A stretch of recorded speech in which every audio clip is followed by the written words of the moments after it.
Shalom saudara yang dikasihi Tuhan.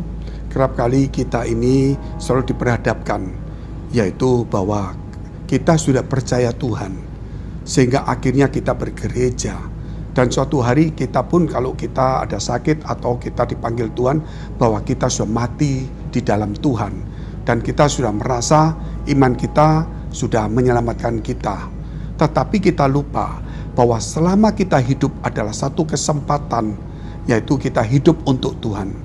Sehingga kerap kali di dalam kehidupan kita ini, saudara, bahwa kita ini cuma hidup untuk diri kita sendiri, dan ketika kita mati pun mati di dalam Tuhan. Sehingga nilai-nilai rohani kita yang kita selama ada di dunia ini sangat kecil sekali.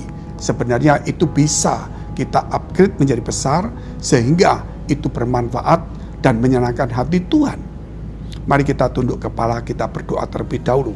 Bapa kami dalam surga, Bapa yang baik, yang kami kenal di dalam nama Tuhan Yesus, memberkati, mengurapi, menyucikan, menguduskan setiap kami, supaya dalam kehidupan kami ini Tuhan, supaya setiap kami tidak memikirkan kami sendiri, tetapi juga memikirkan apa yang Tuhan telah percayakan kepada kami dan ditugaskan kepada kami. Jikalau kami dalam pergumulan masa persoalan tantangan, kiranya Tuhan Engkau menolong, memberikan hikmat, kekuatan, kemenangan, harapan kepada setiap kami, dan semangat di dalam nama Tuhan Yesus. Kami sudah mengucap syukur dan berdoa. Haleluya. Amin. Saudara, mari kita membaca satu firman Tuhan yang terdapat dalam kitab Roma pasal 6 ayat 11. Demikianlah hendaknya kamu memandangnya, bahwa kamu telah mati bagi dosa, tetapi kamu hidup bagi Allah dalam Kristus Yesus. Kematian Kristus di kayu salib itu berarti juga kita ikut mati bagi dosa kita. Sehingga setiap orang yang percaya kepada Yesus Kristus, bahwa dosanya itu sudah disalibkan bersama Kristus di Golgota pada waktu yang lampau. Karena firman ini mengatakan bahwa Kristus itu mati bagi kita. Kristus mati bagi menebus dosa kita.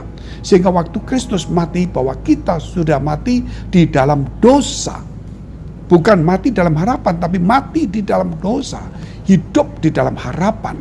Ketika Yesus bangkit, maka kita punya harapan. Kita bangkit ya melalui iman kita, semangat kita, dan rohani kita. Sebab itu saudara, ketika kita percaya waktu Yesus itu mati, tentunya kita tahu bahwa sebenarnya kita sudah mati di dalam dosa. Waktu Yesus bangkit, kita harus mengalami kebangkitan iman dan rohani. Itulah arti sesungguhnya dalam kekristenan. Sehingga dikatakan ini, kita hidup bagi Allah dalam Kristus Yesus. Siapa yang percaya adanya Allah, dia harus hidup dalam Kristus Yesus. Tidak mungkin saudara berkata, aku percaya Allah, namun kita tidak mau menerima Yesus. Karena manusia telah jatuh dalam dosa. Dan dosa itu yang membuat jurang pemisah antara kita dengan Allah, antara manusia berdosa dengan Allah. Dan itu perlu ada pemberesan, itu perlu ada penebusan. Sehingga kalau kita merenungkan itu, bahwa ketika kita hidup, kita harus hidup bagi Allah, yaitu percaya kepada Yesus Kristus. Karena apa? Karena kita sudah diperdamaikan dengan Allah, saudara. Bahwa kita sudah diperdamaikan, sehingga ketika kita melihat dalam kehidupan ini bahwa Allah berkenan kepada kita bukan karena kebaikan kita, justru saudara, kita banyak berbuat dosa. Allah berkenan kepada kita karena Kristus Yesus telah mati bagi dosa kita. Oleh karena itu, kalau kita mau hidup bagi Allah, harus percaya kepada Yesus Kristus. Nah, kita lihat poin pertama, yaitu kita harus tahu berani hidup untuk Tuhan. Banyak orang saudara cuma berani mati untuk Tuhan. Ya mungkin di dalam pekerjaan, rumah tangga, dia meninggalkan keluarganya di hutan mungkin 3 tahun, dia mesti harus melakukan sesuatu, dia mati saudara. Bisa mati juga, artinya dalam ini mati bagi Tuhan.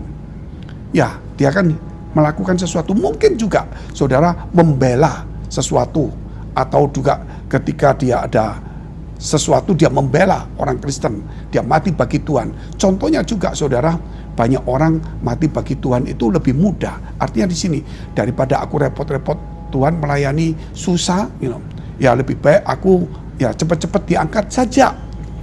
Nah, ini namanya mati dalam Tuhan. Banyak sekali pelayan Tuhan yang mengalami tekanan depresi, sehingga dia mulai berkata, Tuhan cepat angkat aku. Ini ada satu kesaksian, seorang yang kena polio, seorang perempuan yang cacat, saudara. Dia sudah melayani sekian tahun di gereja, dan dia tidak menikah, sudah umur, saudara. Tetapi satu hari dia berkata, Tuhan cepat angkat aku, cepat angkat aku. Aku siap mati untuk Tuhan, saudara. Tetapi saudara, itu kita lihat sesuatu yang positif. Sebenarnya kita tidak boleh hanya berkata kita berani mati untuk Tuhan. Namun kita harus lebih lagi, yaitu berani mati bukan untuk Tuhan saja, tetapi kita berani hidup untuk Tuhan. Berani hidup untuk Tuhan. Kalau mati selesai, gak ada tugas lagi, gak ada tanggung jawab lagi, gak difitnah lagi, gak beban berat lagi, gak usah menahan perasaan lagi, saudara, gak usah melayani, gak usah menderita, gak usah sengsara. Tetapi justru inilah, saudara, kita harus perlu untuk menekankan dalam hidup kita bahwa kita harus berani hidup untuk Tuhan. Artinya dalam kehidupan ini susah apapun juga kita harus pertahankan. Untuk apa? Untuk memuliakan nama Tuhan. Sehingga apa yang dikatakan Paulus, dia lebih senang kalau dia kembali kepada surga, dia mati dalam Tuhan. Tetapi dia lebih senang lagi kalau dia bisa hidup tinggal untuk melayani. Jadi kalau orang ingin ketemu Tuhan, senang sekali, bebannya selesai. Tetapi kita harus punya kemampuan, kekuatan. Kalau kita mau lebih hidup lebih lama lagi, bukan untuk diri sendiri, tetapi saudara, bahwa kita mau hidup untuk Tuhan. Nah, ini poin yang kedua, kita lihat bahwa kerap kali kita tidak sadar bahwa kita ini sudah mati di dalam dosa kita. Sehingga saudara, jangan lagi kita hidup di dalam dosa. Mungkin dosa tanpa sengaja, mungkin dosa itu saudara, mungkin kita ini kilaf, mungkin dosa itu mungkin kita tergoda sejenak. Tapi ketika diingatkan, ketika kita sadar, saudara, kita harus cepat balik, kita harus melawannya. Jangan sampai kita terus tinggal di dalam satu tempat yang bernama dosa. Diingatkan kita nggak mau terima, disadarkan kita tidak mau bertobat. Disitulah ada beberapa hal, yaitu kelemahan yang perlu kita perbaiki dalam hidup ini. Sebab itu sebagai orang percaya, mari saudara, kita harus tinggalkan tempat dosa di mana kita sudah dinasihati, sudah ditegur, sudah diingatkan, dan sudah sadar. Dan ingatlah, ketika kita masih di dalam kejahatan, berdoalah. Saya percaya supaya Tuhan sadarkan kita, supaya Tuhan ingatkan kita. Hal ketiga, kita baca dulu satu firman Tuhan, 2 Korintus pasal 5 ayat 15. Dan Kristus telah mati untuk semua orang, supaya mereka yang hidup tidak lagi hidup untuk dirinya sendiri, tetapi untuk Dia yang telah mati dan telah dibangkitkan untuk mereka. Ini saudara, artinya kebangkitan Kristus Paskah bukan hanya satu perayaan, tetapi mari kebangkitan Kristus ini kita sikapi dengan, yaitu kebangkitan iman, kebangkitan rohani kita. Sebab apa dikatakan bahwa Kristus telah mati bagi kita, bagi dosa kita, dan supaya kita yang hidup ini tidak hidup untuk diri sendiri, tetapi untuk Tuhan yang telah mati bagi kita. Jadi mari saudara, hari-hari seperti ini, kebangkitan iman, kebangkitan rohani, itu membuat kita hidup di hadapan Allah. Jikalau kita percaya Tuhan, namun iman kita saudara mungkin sudah mulai mati, atau roh kita padam, atau kasih semula kita hilang, dikatakan oleh firman Tuhan, bertobatlah, karena kita sudah jatuh terlalu dalam. Biarlah hari ini, kalau kita mau kita hidup di hadapan Tuhan, saudara, kita harus ada kebangkitan iman, harus ada kebangkitan rohani dalam hidup kita. Mari saudara, itu hanya ditentukan oleh kita mau atau tidak mau. Jangan membuang kesempatan yang ada. Mungkin ada rasa malas, mungkin ada rasa capek lelah, tetapi saudara, kita harus melawan. Kenapa saudara? Karena ada Roh Kudus dalam diri kita, ada firman dalam diri kita. Selama ada dorongan saudara, selama ada dorongan dalam hati kita, berarti di situ ada firman yang bekerja. Selama ada dorongan saudara untuk kita mau berdoa, baca firman, melayani, berarti ada Roh Kudus yang bekerja. Tetapi kalau sudah tidak ada dorongan, berarti firman sudah tidak ada hidup di dalam hidup kita. Berarti Roh Kudus saudara, roh itu berarti kita sudah menduka citakannya.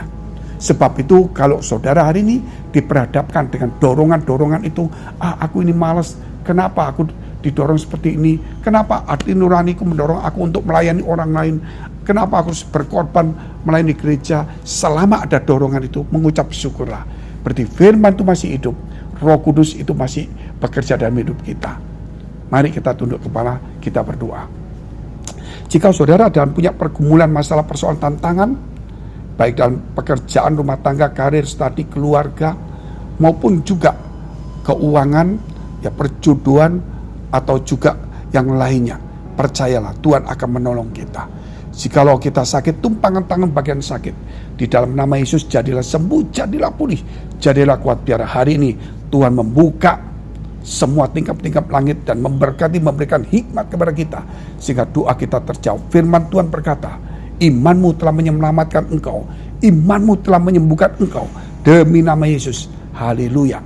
Jika saudara masih membutuhkan pelayanan doa dan konseling, silakan hubungi nomor tertera di bawah ini. Tuhan Yesus memberkati.